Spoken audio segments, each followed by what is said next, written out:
Salama tompoko, ny fitiavana sy ny kristiana fizarana fa enimpolo zao tsika androany andao resana manokana amin'ny tiany hoainty ny amin'ny fifanambina ny mpivady. Tena misy ve zany hoe mpivady mifanambina izany samba resabe fotsiny ihany. Siostranga matetika fahitantsika ny anivon'ny fiarahamonina ny amin'ny hoe rehefa metimety ny ataon'ny tanora anankiroa miditra ao anatin'ny sehatra ny tokantrano ohatra hoe vao nanambady izy roa kely de nomboka mividy tomobile ela niny nandeha fotoana de mividy trano de taoriana niny ndray ny asa zay nataony de nandrobona be lasa mpanakarena be izy roa kely de izy tena mifanambina be mihitsy izy roa reny fa ohatra amin'izay ndray rehefa misy tanora miditra ao anatin'ny sehatra ny tokantrano ohatra de izy zavatra ataony totrany tsy misy mandeha mihitsy ny aretina tonga tsy tapaka ny vola tsy hita zay fanjavonany ny trosa miavosa de izy tena tsy mifanambina mihitsy kosa aloha izy roa reny. Marina ary ve zay filazantsika zay hoe mifanambina sy tsy mifanambina izay eo anivon'ny sehatry ny fanambadiana. Raha otsorintsika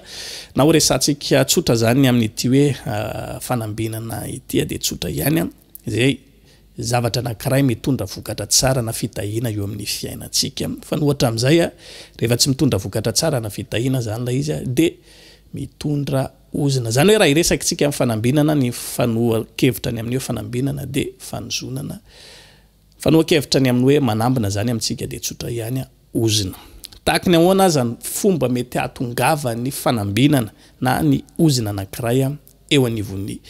fiainantsika. Samuel faharotoko fahenina amby folo andininy faharoa amby folo de misy tenin'Andriamanitra ato milaza fa angamba ho hitan'Andriamanitra ny fanitrako kampodino fanambinana ny fanozonany andro. Anzany teny Davida tamin'ny fotoanandro rehefa ny ona tamin'ny Simea de nirarakopana ny ozina nataony nga Simea azy nambarana zany teny zany izy angamba ho hitan'Andriamanitra ny fanitrako kampodino fanambinana ny fanozonany andro. Anzany hoe zay teboka lehibe azontsika raisy reto Andriamanitra afaka mampody ny fanozonana ho tonga fanambinana. Andriamanitra ihany koa de afaka manambina olona raha arak'izay teny Davida iza ihany fahatelo ny olombelona ihany koa izany de afaka ny manozina antsika zany hoe ny olombelona de afaka ny mifanozina ary mety ho tanteraka le fanozonana zay ho ataon'ny olona iny mato Davida tsy nandray an'ilay tena ho kilalao teto ana tsy misy dikany fa tena nangataka tamin'Andriamanitra mihitsy izy mba hampodin'Andriamanitra ilay ozina ho tonga fanambinana. Raha mamaky ihany koa tsika amin'ny Genesis 3:7-12 tapany faharoa de vao ozina ny tany no ny fahadisoanao vao ozina ny tany no ny fahadisoanao tsy maintsy asa mafy ianao mba azonao anona mandritra ny andro rehetra iainanao. Andriamanitra ihany koa afaka ny manozina ny zavatra rehetra ety ambonin'ny tany ety na ny olombelona na ny tany zay misy atsika io na ny zavatra tsy fantatro azy zavatra azosika tenenina rehetra eo na koa ny biby fiompo ohatra. Zany hoe zay mety hatongava ny fanambinana eo amin'ny fiainantsika de mety ho tonga avy amin'Andriamanitra zany ary ihany koa izy zavatra hatongava ny ozina eo amin'ny fiainantsika de mety ho tonga ihany koa izany avy amin'Andriamanitra na koa avy amin'ny olombelona. Na ny fanambinana zany na ny ozina de mety ho raisitsika avy amin'Andriamanitra, ny ozina de mety ho raisitsika avy amin'ny olombelona. Raha zay resaka fanambinana sy ozina izay aza de mety mitombina ary ve zany ety anivon'ny tokantranontsika na iny amin'ny fanambadiana mitombina ary ve zany filazantsika hoe na tonga fanambinana ho antsika lay vadintsika na hoe nitondra ozina ho antsika. Bolana toko 7:12 de misy ten'Andriamanitra ato milaza fa izay mahita vady mahita fahasambarana sady mahazo fanambinana avy amin'Andriamanitra. Izay mahita vady mahita fahasambarana sady mahazo fanambinana avy amin'Andriamanitra. Tsy salasalana zany arak'izany ten'Andriamanitra. Tena misy tokoa ny fifanambinan'ny mpivady satria manina izay mahita vady hono izy Solomona eto de mahita fahasambarana sady mahazo fanambinana avy amin'Andriamanitra. Formule tsotra nefa ny atolotry Solomona amintsika mba hatongavana amin'izay hoe azo tsika ilay fanambinana avy amin'Andriamanitra. Tapany voalohany eo isika mahita vady. Manambara zavatra be zany hoe isika mahita vady zany tsy tonga ho azy zany fanambarana zany fa tena manambara zavatra be. Any amin'ny Luka 4:10 de de misy ten'Andriamanitra milaza fa izay mitady no mahita. Izany hoe matoa zany tonga eo amin'ny hevitsika ny olona anankiray tonga vadintsika ka nitondra fanambinana ho antsika izy de tsotra ihany satria itsika nitady azy fantatra. Fa misy olona maro be ny mametraka an'ity filozofia ity ny amin'ny hoe mivady de tonga ho azy, vady de Andriamanitra no manome azy a tena Andriamanitra tokoa izany hoe mivady endrika avy amin'Andriamanitra saingy izay tia nambara amin'izany dia efa averiko eto foana mbola tsy sasatrako mamerina an'izany raha mitena an'izany tena Andriamanitra tsy milaza akory Andriamanitra no hitondra faty eo anivon'ny fiainantsika fa kosa ity tapany faharoa ity no mitondra izay fanazavana mazava tsara makasika any amin'izay obolana toko fahavalo andiny ny fahavalo ambin'ny folo miaraka amiko ny arena sy ny voninahitra dia ny fananana mateza sy ny fanambinana zaza miaraka amiko ny arena sy ny voninahitra dia fananana mateza sy fanambinana zaza zany hoe ny azona fanambinana zaza zany dia avy amin'inona miaraka amiko izy ny arena sy ny voninahitra izy ary manambara an'izay teny zay eto tsotra ihany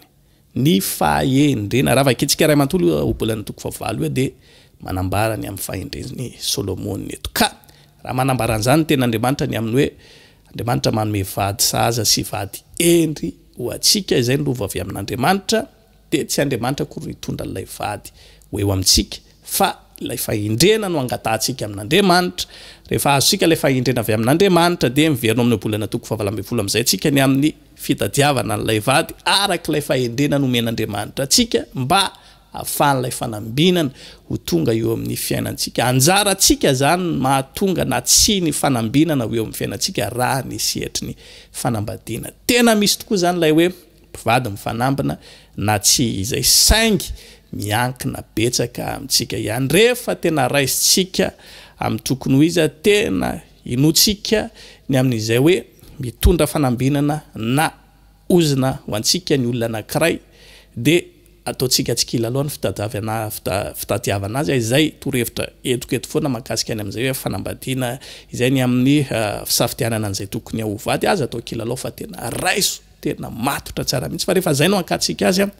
dia tsy salasalana fa ilay vady izay ho tonga eo amin'ny fiainantsika io dia hitondra fanambinana tokoa mifanohatra amin'izay dia azagaga fa io zavatra hitantsika ny anivon'ny fiarahamonina maro isan-karazana io dia tsy nitondra fanambinana ilay izy fa lasa nitondra ozina araka izay efa nambara tamintsika teo be da be ny zavatra mety hatongavany ozina eo amin'ny fiainan'ny olona anankiray na izy ozina azony avy amin'Andriamanitra mihitsy na ozina azony avy amin'ny ray aman-dreny na ozina mety noraisiny avy amin'izay zavatra nataony tany mety hahatonga ozina avokoa zany eo amin'ny fiainan'ny olona anankiray ka raha iny olona iny no tonga vaditsika mazava ho azy rehefa mikambana ny zavatra anankiroa samihafa dia izay matanjaka hatrany izay mahery hatrany no mivoaka ho mpandresy amin'izay composition atao rehetrarehetra eo ka raha ilay olona nanana n'ilay ozina na nitondra n'ilay ozina no matanjaka kokoa eo nivon'ilay tokantrano tsy mbatika ny zavatra misy rehetra raha tokony tokantrano ilamina tsara sy fanambina tsara efa nisy olona anankiray tafiditra nitondra ozina lasa fenozina zay ny fiainany dia ozy itsika hoe tsy mifanambina mihitsy izy fanazavana tsotra fotsiny ihany izany hoentitsika izay fa izay amaraina antsika azy raha toa ary ka efa tafiditra ao anatin'ilay tokantrano zay hoe olona tsy mifanambina zay ina ary zavatra tokony ataontsika ndeha ary ve isaraka dia hitady an'ilay olona mifanambina amintsika indray sika satria hoe andeha amin'izay zany angataka fahendrena amin'Andriamanitra dia hitady tsara an'ilay vady tena saza sy tena izy mba hatongava an'ilay fanambinana eo amin'ny fiainako tsy dia tsy ny valiny Romanina toko fahavalo andiny voalohany koa ankehitriny dia tsy misy tsony fanamelohana ho an'izay tafaray amin'ny Kristy Jesosy fa ny fanamasina mpanome aina ho an'izay tafaray amin'ny Kristy Jesosy dia nanafaka tsy ho voafeny fanapahany fahotana sy ny fahafatesana rehefa voaheloka moa ny olona anankiray dia mitovy tikany ihany amin'ny hoe voaoziny izy zay no tikany raha manambara an'izany Paoly apôstôly ohatra ny Galatiana toko 7 dia nanambarany amin'ny fiantonan'i Jesosy teo ambony hazo fijaliana voaheloka izy nitondra ny elokitsika ary dia ambarany tsotra ny amin'ny hoe tahaka ny olona voaoziny izy satria ny olona miantona ambony hazo fijaliana ozy izy dia ny olona izay voaozina ihany izay ambarany ten'Andriamanitra eto dia tsotra ihany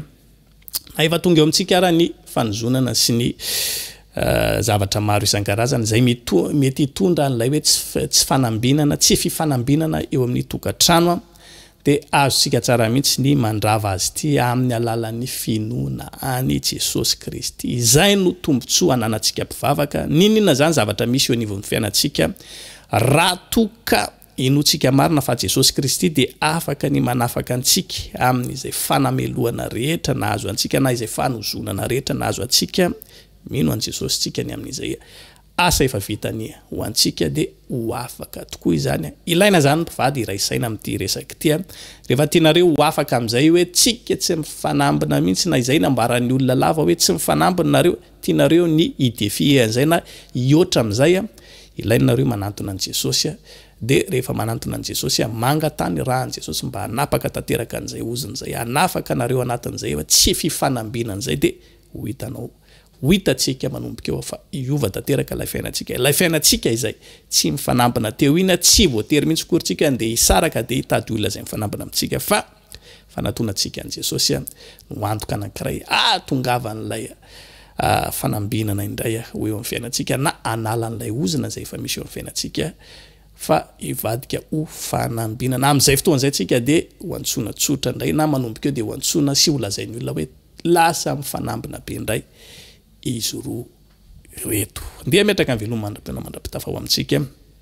zay no masaka azona tolotra tamin'ny tian'io ity samiary ho tahin'Andriamanitra veloma tompoko